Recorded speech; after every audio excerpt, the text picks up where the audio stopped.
Welcome back to the Deep Dive. We dive into a stack of sources, extract the most important nuggets of knowledge, and hopefully give you a fresh perspective. Today, we're plunging into a truly fascinating and, well, often misunderstood area, the Anthropology of Islam. Now, for many, that phrase sounds straightforward, right? Anthropology of Islam. Okay. But the question of what is an anthropology of Islam is actually far more complex and intriguing than it first appears. Indeed. Yeah, our mission for this deep dive is really to explore how the field of anthropology has historically attempted, and as we'll definitely uncover, frequently struggled to define Islam as a coherent object of study. And then we'll introduce a powerful, really game-changing concept that radically reorients our entire understanding of what it means to study Islam anthropologically. And the source material guiding us through this intellectual journey is a pivotal, though perhaps less widely known, essay by Talal Asad. He's a scholar whose work has quietly but profoundly reshaped how we think about religion, power, and modernity. You know, if you've glanced at academic publications recently, you've probably noticed a significant increase in works on the anthropology of Islam. And while there are certainly political reasons fueling some of this interest, Asad quickly cuts through that to the core conceptual challenge he asks. What precisely is the object of this investigation? You might instinctively think, well, it's Islam, but Asad shows us it's really not that simple at all. That's absolutely the crux of it. Asad identifies and then meticulously critiques three common answers anthropologists have offered to that foundational question. The first is almost a retreat, the idea championed by scholars like Abdul Hamid al-Zain that ultimately there is no such stable analytical category as Islam to study. It just sort of dissolves under scrutiny. Well, it's too slippery, too diverse, maybe. Exactly. Then the second common answer, which you see in someone like Michael Gilsonin, suggests that Islam is simply what Muslims everywhere say it is. And look, it makes sense for an anthropologist to want to avoid excluding any form of Islam as untrue, right? But Asad points out a major paradox here. Muslims themselves, across time and place, vigorously disagree on what true Islam actually is. Okay, yeah. So how can an anthropologist resolve that by merely taking informants at their word? Especially when, one Muslim's belief about another's practice is itself a belief that's sustained by social relations and power dynamics. That's tricky. It is. And then there's the third answer, which is arguably the most ambitious and the one Asad focuses on most intently, the idea that Islam is a distinctive historical totality. He examines Ernest Gellner's model here, not just to, pick on Gellner specifically, but to extract theoretical problems that are pervasive throughout the field when scholars attempt to define Islam as the singular, unified object of study. So right at the start, if the very definition of your subject is so profoundly contested, how do you even begin your investigation? I mean, the critical takeaway here seems to be that trying to pin down Islam as a singular, fixed object for study is inherently flawed. It really is. It forces anthropologists into a corner, making their whole premise unstable before they've even started. That's a huge hurdle. It truly is. And let's dive deeper into Gellner's conceptualization because it highlights a common and often problematic way anthropologists have tried to frame Islam. He proposes this sweeping comparison between Christianity, primarily in Europe, and Islam, essentially in the Middle East, seeing them as distinct historical configurations of power and belief. Okay. But what's both fascinating and, deeply problematic here is a common bias Asad uncovers. You look at Western anthropological textbooks on the Middle East, and often their entire religion chapter is exclusively about Islam, which effectively marginalizes indigenous Christianity and Judaism in the region. It treats them as if their real history and development happened elsewhere, like, in Europe, at the roots of Western civilization. And Gellner then paints these broad, kind of familiar strokes when his comparison, doesn't he? Yeah. He presents Islam as a kind of blueprint of a social order, born already holding political power, with no need to give anything unto Caesar. Right. Christianity, on the other hand, supposedly began without political power, and so it developed this potential for political modesty. But Asad doesn't let that stand, does he? What's his sharp critique there? Yeah, what does he say? Well, he directly challenges this. He asks, basically, does this account for the long, complex history since Constantine? I mean, Think about Christian emperors, kings, powerful church reformers, liberation theology movements, or even the modern moral majority in the U.S. Haven't they consistently used power for religious ends? Asad powerfully argues that Christian practice and discourse throughout history have been just as intimately concerned with political power as Muslim ones. The comparison, as framed, just falls apart. And this leads to an even deeper historical problem, one that often surfaces in those, well, historically problematic Western views of Eastern cultures, like those Orientalist explanations for Muslim intellectual indifference to Europe, like Bernard Lewis's idea that early Muslim military success bred a kind of contempt and complacency. Asad brilliantly flips that question on its head. Instead of asking why Islam was supposedly uncurious about Europe, he asks, why were Roman Christians interested in others in such a detailed, systematic way? Okay, that's a different angle. It is. Yeah. And his answer is profound. It's less about inherent cultural motives or, who won which battle, and more about specific structures of disciplinary practices that called for different kinds of systemic knowledge. Disciplinary practices, like what? He's looking at the actual institutional conditions that produce certain kinds of knowledge. For example, Christian penitentials and Inquisition manuals. They meticulously cataloged pagan and heretical belief. These were detailed, systematic collections of information. You simply don't find anything quite like that in Muslim societies of the time. Why not?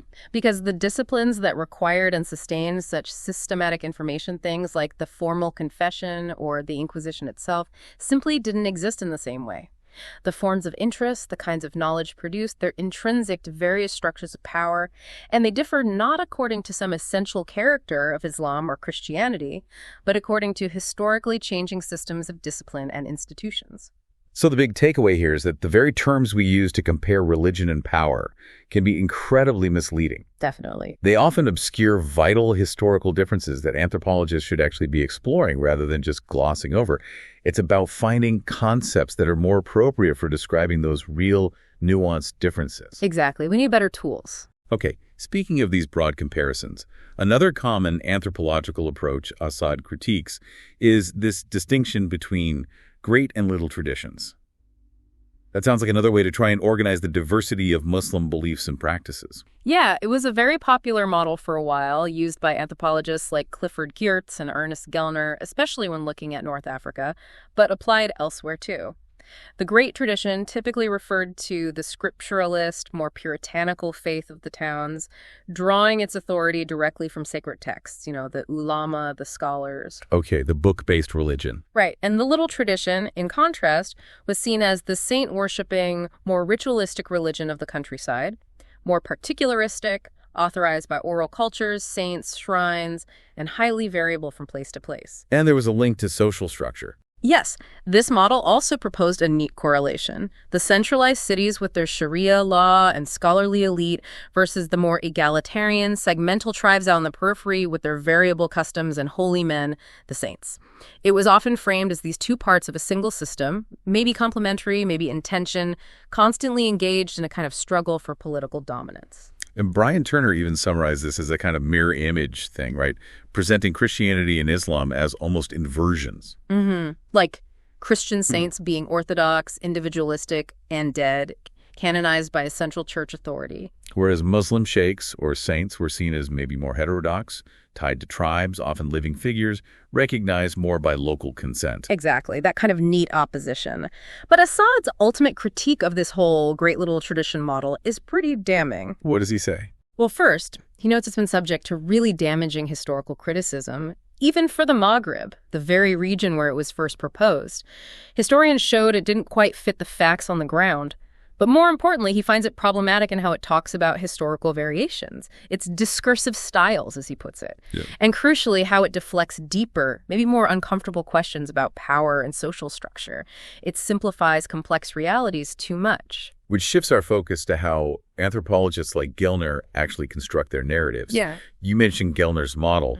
What's fascinating is how he depicts classical Muslim society. It's like this dramatic struggle, right? Exactly. With clear protagonists. Yes. Tribes versus states, nomads versus merchants. It's almost like he's writing a play. But as Asad points out, it's a play where the characters are essentially silent puppets moving on strings. Right. And that's the critical flaw Asad identifies. In these action play narratives, he says, Gellner's Islamic actors do not speak, they do not think, they behave. There's this crucial absence of indigenous discourses. What did people actually say or think? Motives are constantly attributed to these actors, often based on their supposed social position, without any real evidence from their own perspectives or voices. So the interpretation is all external. Pretty much. Gelner, for instance, views Islam in a purely instrumental way. It's almost like just a common language that simply facilitates domination or social cohesion. He implies that if you somehow removed Islam, the underlying social structure, the power plays, wouldn't really change significantly. But Asad argues against that. Strongly. He argues this is totally inadequate because discourse doesn't just describe events, it constitutes them. Yeah. Language, ideas, arguments, they profoundly shape how people act and think. It's not just a tool you can pick up or put down without consequence. It's interesting to consider that even someone like Clifford Geertz, despite his huge focus on cultural meanings and symbols, he comes under a similar kind of critique from Asad. In his book, Islam Observed, Geertz, too, creates this somewhat theatrical portrayal of Islam. Yeah. Right. Yes, focusing on styles, ethos. But Asad notes that Geertz also tends to omit indigenous discourses, turning observed behavior into a readable gesture, interpreted by the anthropologist. Yes, the interpretation is still largely external, even if it's about meaning rather than just structure. So if these actors don't speak in the analysis, what are the real consequences for how we understand their beliefs and actions? I mean, how does that silence actually distort our perspective? That's a crucial question Asad forces us to confront. And continuing that critique of simplifying models, he then looks at the concept of tribe. Ah, yes. Central to so many anthropologies of Islam, especially in the Middle East and North Africa. Absolutely. But it's often used indiscriminately, as if tribe means one thing. Asad clarifies that tribes vary enormously, and pastoral nomads, often lumped together, don't have a single ideal typical economy. Their specific socioeconomic arrangements, how they live, what animals they herd, their property systems, profoundly impact their political involvement and capabilities. Right. Asad gives concrete examples, doesn't he? Like the military potential of pastoral nomads. It depends not on just being nomads. Exactly. Not on some inherent nomadic essence. It depends on specific political economic conditions. Like the types of animals they rear, camels versus sheep, for instance? Yes, or their migration patterns, their property rights, how dependent they are on trade with settled populations. Assad's own fieldwork with the Kababish Arabs in Sudan showed how these very factors drastically altered their ability to mobilize, to form larger political units, to sustain themselves militarily. So this leads to Assad's crucial point. Tribes aren't really best understood as agents with essential inherent motives. Right. They're not like individual actors making free choices on a stage. Instead, they are historical structures that define the limits and possibilities of people's lives. Exactly. Think of it like this. Are tribes individuals making choices, or are they more like the underlying geology that shapes the landscape? Asad argues for the latter, emphasizing the specific historical conditions, the political economy, that shape what's possible. And thinking about who gets left out of these dramatic narratives, another group largely omitted, peasants. Asad notes they often have no dramatic role and no distinctive religious expression in these accounts. Unlike the nomads or the city dwellers, they're basically just set dressing. Right, they're just sort of there in the background. But Asad argues if you shift your focus to concepts of production and exchange what he broadly terms political economy, a very different, far richer story emerges. Suddenly, peasants, both male and female, become really central. They cultivate crops, they contribute fundamentally to the economy, they are subject to and resist various forms of surplus extraction, and changes in their lives had far-reaching consequences for urban populations, for trade, for the state, throughout history. Their role was anything but passive or insignificant. Anything but. So, this political economy approach allows us to see Middle Eastern societies not as fixed stages with unchanging Islamic dramatis personae. Like stock characters in a play. Exactly. But as dynamic historical formations with interconnected elements, internal contradictions, and external relations all constantly changing. Which means the world of Islam, that big concept, is better understood as an ideological construct, a discursive representation, perhaps, not some kind of self-contained collective agent acting uniformly through history. Precisely. It's a representation, often a powerful one, but not the whole story of the complex social reality. And this brings us back to a foundational point you mentioned earlier. How Islam is understood ultimately depends on how religion itself is defined. Yes, and that, as anyone familiar with the sociology of religion knows, is a famously thorny challenge. Defining religion is hard enough in one context, let alone comparatively. So how does this play out in Gellner's model, according to Asad? Well, Asad reveals a critical inconsistency here. He shows that Gellner actually constructs as different types of Islam. the tribal, the urban poor, the bourgeois, using three fundamentally incompatible conceptions of religion. Incompatible. How so? Okay, so for the normal tribal religion, Gellner uses what Asad identifies as a Durkheimian view. Think Durkheim religion as social glue, collective rituals binding the community, marking time and space, the sacred as a symbolic representation of society itself. The focus is on the emotional effect of religion, how it creates solidarity. Okay, religion is social function. Right. Then, for the religion of the urban poor, it shifts to a Marxian lens. Here, religion is seen more as, false consciousness, a psychological response to alienation and suffering, maybe a need for ecstasy or forgetting the hardships of life. The focus is on the emotional cause, the misery that supposedly produces the need for religion. That religion as an opiate or consolation. Mm-hmm. And finally, for the religion of the bourgeoisie or the urban elite, it becomes Weberian. This emphasizes learned piety, sober satisfactions, a rational ethic linked to dignity, maybe a commercial calling, literacy, and a connection to rational public authority. Here, the focus is more on the moral or aesthetic style and the social utility of this kind of rationalized faith. Weber, yeah. Rationalization meaning ethics. Exactly. So the problem, as Asad highlights, is that these aren't just different aspects of one thing. They are, in his words, incompatible constructions. They make fundamentally different assumptions about social reality, about human nature, about the origins and functions of religious needs. It's like trying to build something using blueprints drawn to three completely different scales, maybe using different laws of physics even. That's a good analogy. It's just not a coherent framework.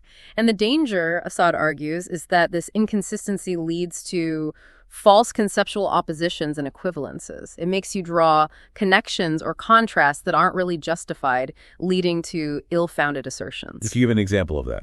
A potent example he discusses is that persistent and often pretty problematic idea about the supposed totalitarian character of Orthodox Islam and its alleged elective affinity for Marxism. You still hear echoes of that sometimes. Right, the idea that both are all-encompassing systems trying to regulate everything. Yes. But Assad's counter-argument is crucial here. He says this rests on a mistaken view of ideology and power. The critical factor is not the literal scope of religious law, like the Sharia, how many domains of life it theoretically covers.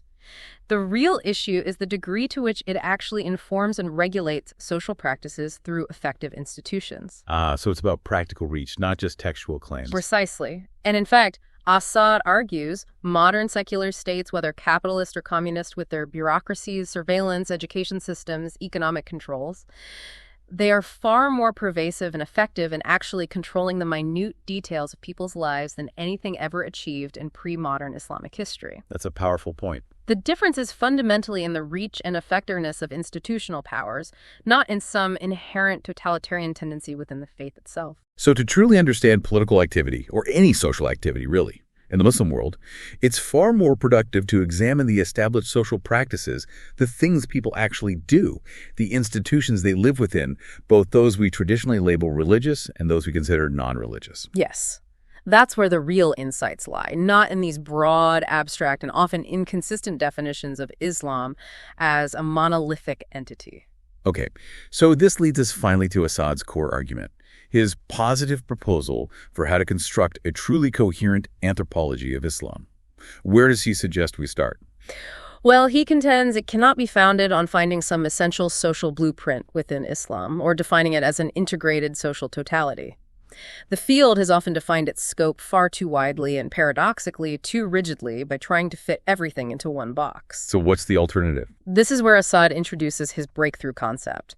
He proposes that to write an anthropology of Islam, one should begin, much as Muslims themselves often do, from the concept of a discursive tradition. A discursive tradition. What does he mean by that exactly? In Assad's terms, a tradition isn't just old stuff people repeat. It consists essentially of discourses, arguments, texts, teachings, debates that instruct practitioners on the correct form and purpose of an established practice that they're engaged in. It's a living thing that connects a past, through reference to foundational texts or figures, to a present practice and projects it towards a future. And it's not necessarily just imitative. Traditions evolve. Okay, so it's about practice and the talk around that practice. Yes. So an Islamic discursive tradition is simply Muslim discourse, conversation, writing, argument that addresses conceptions of the Islamic past and future, but always by referring back to a particular Islamic practice in the present. And crucially, not everything any Muslim happens to say or do automatically belongs to this discursive tradition. It's discourse linked specifically to the reproduction and potential transformation of established Islamic practices. This concept also helps address a common misconception, doesn't it? That old line about orthopraxy, not orthodoxy, is what matters in Islam, like correct practice over correct belief. Exactly. Asad tackles that head on. He argues that, on the contrary, orthodoxy is crucial to all Islamic traditions. Really? How so? Not orthodoxy as just a static body of opinions that everyone agrees on that rarely exists, but orthodoxy understood as a relationship of power to truth. Wherever Muslims have the power, institutional, social, intellectual, to regulate practices, to define what's correct or incorrect, to authorize or condemn certain ways of doing things, that's the domain of orthodoxy in action. It's about the exercise of authority in defining what is right practice and belief within the tradition. So orthodoxy is about power defining correctness within the tradition. Yes. And if we connect this to the bigger picture, it means that argument, conflict, disagreement, these are a natural and inherent part of any living Islamic tradition. They're not necessarily a sign of crisis or decay. Because people are debating the right way to practice, the right interpretation. Precisely. Reason and argument are necessarily involved in teaching, learning, maintaining, and adapting any complex practice. And these arguments constantly reveal the modalities of power, authority, and resistance operating within the tradition itself. And another really crucial insight from Asad related to this. Traditions are not inherently homogeneous. Absolutely not. In fact, he argues that heterogeneity, diversity of opinion and practice, is not an absence of tradition. It's often baked right into the tradition itself through different schools of law, mystical orders, local customs interacting with Islamic norms. So that idea of a perfectly uniform tradition is maybe a myth. Largely, yes, especially historically. Widespread homogeneity, Asad argues, where large populations share very similar beliefs and practices in detail, is actually more a function of modern phenomena, things like mass education, modern communication technologies, centralized state power imposing uniformity. It's not the natural state of tradition itself. Wow, that flips the usual understanding. It does. But despite this inherent heterogeneity and internal conflict, Asad notes that Islamic traditions do aspire to coherence. There's an ongoing effort on practitioners to make sense of it, to find consistency, to live it out meaningfully. And this ongoing quest for coherence is always being shaped by external political and economic constraints, as well as by the internal arguments and efforts of the practitioners themselves. So bringing it all together, Talal Asad's concept of a discursive tradition really does offer a far more nuanced, dynamic way to understand Islam anthropologically. It moves us beyond those previous, often rigid or inconsistent models, the dissolving definition, the mirror images, the great little traditions, the silent actors. Yeah, it gets away from trying to define the essence of Islam and instead focuses on the dynamic interplay of specific practices, the power relations involved, and the discourses that shape and contest them. It's a much richer appreciation of how traditions live and breathe. And it reaffirms something important about studying any living tradition. It involves entering into a narrative relationship, one full of interpretations and inevitable contestation. No single account, especially by an outsider like an anthropologist, can be the final, universally acceptable word. All representations are contestable, and even claims of moral neutrality or objectivity in such studies inevitably carry their own political implications, shaping how the tradition is understood. Right. Which leaves us with a really interesting thought to ponder, building on what you said about homogeneity being a modern function.